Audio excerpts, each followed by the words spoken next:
안녕하세요, 여러분. 오늘 소개할 영화는 드림스, 영어 제목으로는 Dreams입니다. 2026년 3월 18일, 드디어 국내 개봉을 앞두고 있는 화제의 신작입니다. 개봉 전부터 전 세계 영화 팬들의 시선을 사로잡고 있는데요. 그 이유는 아카데미 여우주연상 수상자 제시카 차스테인과 칸 영화제 3관왕 미셸 프랑코 감독의 만남 때문입니다. 게다가 제75회 베를린 국제영화제 경쟁 부문에도 진출한 작품입니다. 짜릿하다, 압도적이다, 숨 막히는 전율이라는 평론가들의 극찬이 이어지고 있습니다. 과연 어떤 영화인지 지금부터 함께 살펴보겠습니다. 드림스, 어떤 영화인지 기본 정보부터 정리해 볼게요. 원제는 영어로 그대로 Dreams. 2026년 3월 18일 한국 정식 개봉 예정이고요. 장르는 멜로드라마이자 에로틱, 스릴러. 러닝타임은 113분입니다. 감독은 미셸 프랑코, 스페인어 이름으로는 미셸 프란초인데요. 칸 영화제에서 무려 상관왕을 차지한 실력파 감독이에요.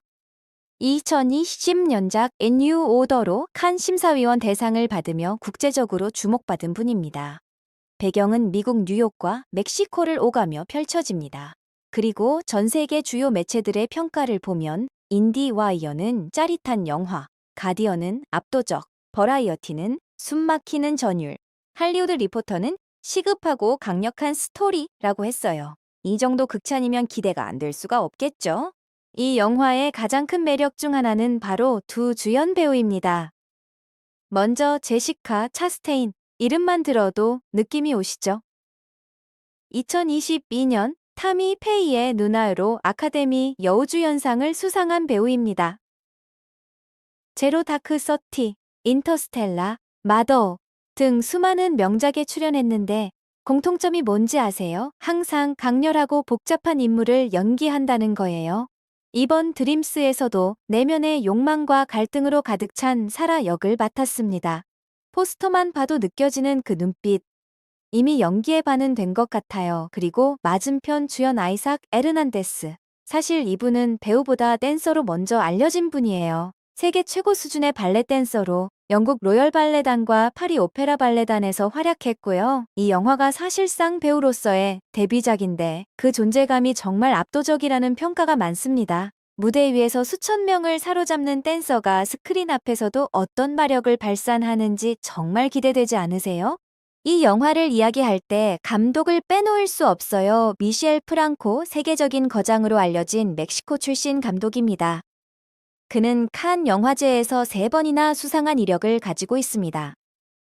2020년 언뉴 어더로 심사위원 대상을, 안네잼 22년 야만인들로 주목할 만한 시선 대상을 수상하며 그의 작품은 항상 주목받고 있습니다. 프랑코의 영화는 불편함을 선사하며 인간의 욕망, 계급 차이, 권력 관계를 날카롭게 파헤칩니다. 불편하지만 결코 외면할 수 없는 이야기를 만들어내는 것이 그의 특기입니다. 이번 드림스에서는 제시카 차스테인과 처음으로 작업했습니다. 칸 상관왕 감독과 오스카 여우주연상 수상 배우의 만남, 이 조합이 영화에 기록될 만한 이유를 충분히 이해할 수 있습니다. 자, 이제 영화의 핵심 줄거리를 살펴볼게요. 여주인공 사라는 성공한 부유층 여성입니다. 겉으로는 완벽해 보이는 삶을 살고 있지만 내면 깊은 곳에는 채워지지 않는 공허함이 있습니다. 남주인공 마르코는 젊고 재능 넘치는 발레 댄서로 물질적인 것은 없지만 예술에 대한 뜨거운 열정으로 살아갑니다. 이 두 사람이 만났을 때 영화는 시작됩니다. 부와 명예를 가진 여자와 예술과 열정만을 가진 남자. 이 두 사람 사이에 피어나는 감정은 과연 사랑일까요? 욕망일까요? 미셸 프랑코 감독은 이 두 캐릭터를 통해 단순한 로맨스를 넘어 현대사회의 계급과 욕망, 그리고 인간이 진짜 원하는 것이 무엇인지 질문합니다. 자, 이제 예고편의 핵심 장면을 함께 살펴볼게요. 화면 오른쪽에 예고편 링크가 보이시죠? 설명란에도 링크 남겨드릴게요. 이 장면 눈에 들어오시나요? 화려하게 차려입은 사라가 완전히 어울리지 않는 낡은 배에 들어섭니다. 흰색 드레스에 고급 핸드백을 든 여자가 삐걱거리는 바 스툴 앞에 서는 그 장면. 미셸 프랑코 감독은 이 단 하나의 장면으로 영화 전체의 주제를 암시합니다. 사라의 세계와 마르코의 세계가 얼마나 다른지, 그리고 그 다름이 두 사람 사이에 어떤 긴장감을 만들어내는지를요. 예고편에서는 이런 대조적인 장면들이 연속으로 등장하는데 볼수록 과연 이 두 사람이 어떻게 될까 궁금해질 수밖에 없어요. 링크는 화면에서 또 설명란에서 확인해 주세요. 제시카 차스테인의 연기를 이야기하지 않고는 드림스를 이야기할 수 없습니다. 왼쪽 메인 사진을 보세요. 진주 목걸이와 우아한 드레스, 완벽하게 올린 헤어. 그러나 그 눈빛에는 씁쓸한 감정이 담겨 있습니다. 행복해 보이지 않지만 그 이유를 설명하지 않아도 느껴지는 연기입니다. 첫 번째 스틸 사진, 빌딩 앱 전화 통화 장면을 보면 차가운 도심 속 혼자 서 있는 사라의 외로움이 압축되어 있습니다. 대사 한마디 없이도 그 캐릭터의 삶 전체가 느껴집니다. 두 번째 장면, 발레 학원 복도에서 게시판을 보는 장면. 마르코가 있는 세계에 처음으로 발을 들인 순간인데요. 갈망인지 두려움인지 모를 그 표정 하나에 제시카 차스테인의 연기 철학이 담겨 있습니다. 버라이어티가 현존하는 최고의 배우 중 한 명임을 다시 증명했다고 한 이유, 이 영화를 보면 분명히 이해하실 겁니다. 이번엔 남자 주인공 아이삭 에르난데스를 집중적으로 살펴볼게요. 화면에 보이는 이 장면, 발레 연습실에서 한 다리를 완전히 세우고 몸을 쭉 펴는 모습, 이것만 봐도 그가 왜 세계 최고 수준의 댄서인지 알 수 있습니다. 그런데 미셸 프랑코 감독이 왜 전문 배우 대신 댄서를 캐스팅했을까요? 감독이 직접 이렇게 말했어요. 마르코는 몸이 언어인 사람이다. 그 역할을 연기만으로 표현할 수 있는 배우는 없다. 아이삭 에르난데스는 영국 로열 발레단과 파리 오페라 발레단에서 평생 몸으로 감정을 표현해 온 사람입니다. 그의 발레 동작 하나하나가 마르코의 열정, 고통, 갈망을 그대로 담아내죠. 영화에서 배우가 대사 없이 눈빛과 몸짓으로 관객을 사로잡을 때 그것이 진짜 연기의 경지입니다. 아이삭 에르난데스가 정확히 그걸 해냈다는 평가가 많습니다. 이제 영화의 핵심 긴장감을 만들어내는 장면들을 살펴보겠습니다. 왼쪽 위 갤러리 장면입니다. 사라의 세계로 예술품이 걸린 하얀 벽과 정장 차림의 사람들로 가득합니다.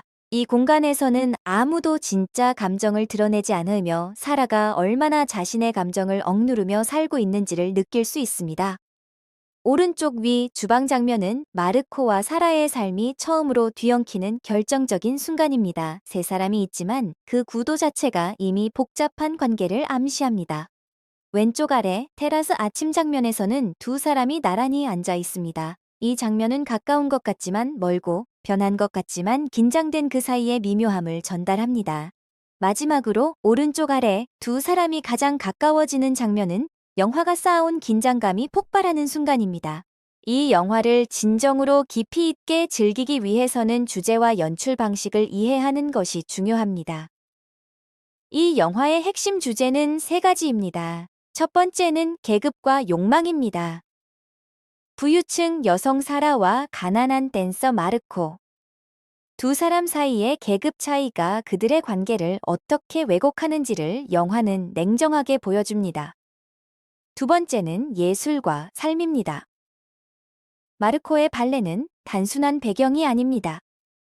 그의 예술은 사라의 닫힌 내면을 여는 유일한 열쇠로 작용합니다. 세 번째는 외면과 내면입니다. 완벽한 겉모습 뒤에 숨겨진 공허함은 미셸 프랑코 감독이 항상 탐구하는 주제입니다. 이 감독의 연출 스타일은 정말 독특합니다. 그는 설명하지 않고 그저 보여줍니다. 공간의 색감, 두 사람이 서 있는 위치, 침묵의 길이로 감정을 전달합니다. 자막 없이도 설명 없이도 모든 것이 느껴지는 영화입니다. 이제 이 영화를 더 풍성하게 즐기기 위한 감상 포인트 5가지를 알려드릴게요. 첫 번째, 침묵을 읽어라. 드림스는 말이 많은 영화가 아닙니다. 오히려 두 사람이 아무 말 하지 않을 때 그 침묵 속에 가장 많은 감정이 담겨 있습니다. 두 번째, 공간의 대비를 주목하라. 갤러리, 허르만바, 발레 스튜디오, 새벽 테라스. 두 사람이 있는 공간 자체가 그들의 관계를 보여주는 거울입니다. 세 번째, 발레 장면에 집중하라. 마르코가 춤출 때 그건 단순한 춤이 아닙니다. 그의 감정과 사라를 향한 마음이 모두 담겨 있습니다. 네 번째, 제시카의 눈빛을 따라가라. 대사보다 눈빛이 더 많은 것을 말합니다. 그녀의 표정 변화가 사라 내면의 변화를 고스란히 보여줍니다. 5번째, 불편함을 즐겨라. 이 감독의 영화는 불편합니다. 그 불편함이 핵심입니다. 외면하지 말고 정면으로 마주하면 훨씬 더 깊은 감동이 기다립니다. 자, 이제 제가 이 영화에 대한 종합 평가를 내려볼게요. 드림스는 평론가 관점에서 보면 쉬운 영화가 아닙니다. 화려한 액션도 없고 웃음을 주는 장면도 없어요. 그런데 그게 이 영화의 강점이에요. 제시카 차스테인이 사라를 연기하는 방식, 모든 것을 내던진 듯한 그 연기는 오스카 여우주연상이 왜 그녀에게 돌아갔는지를 다시 한번 확인시켜 줍니다. 그리고 아이삭 에르난데스의 발레 장면들은 영화에서 가장 아름다운 순간들을 만들어내요. 몸이 언어가 되는 순간, 그 장면들은 오래 기억에 남습니다. 미셸 프랑코 감독은 이 두 배우를 통해 욕망, 계급, 예술에 대한 이야기를 불편하지만 외면할 수 없는 방식으로 풀어냅니다. 제 평점은 10점 만점에 8.8점. 즐거운 영화를 찾는 분보다는 깊이 있는 영화를 원하는 분들께 강력 추천드립니다. 인디와이어의 평처럼 제시카 차스테인은 이 영화로 세대를 대표하는 배우임을 다시 한번 증명합니다. 오늘 영화 드림스고 리뷰 어떠셨나요? 이 영화는 한 번만 봐서는 모든 것을 담아내기 어려운 작품입니다. 처음에는 두 사람의 로맨스에 집중하게 되지만 두 번째 볼 때는 공간의 연출과 침묵의 의미가 더 크게 다가옵니다. 아카데미 여우주연상 제시카 차스테인, 칸 3관왕 미셸 프랑코 감독, 그리고 세계 최고의 발레 댄서 아이삭 에르난데스. 이 세 명의 만남이 만들어낸 결과물을 2026년 3월 18일에 꼭 직접 확인해 보세요. 드림스를 비롯한 국내외 최신 영화와 드라마를 국내 최고 웹하드 넷파일에서 빠르고 안전하게 즐기실 수 있습니다. 링크는 설명란과 화면 속에서 확인해 주세요. 오늘 영화 리뷰 시청해 주셔서 감사합니다. 구독과 좋아요, 알림 설정으로 다음 리뷰도 놓치지 마세요.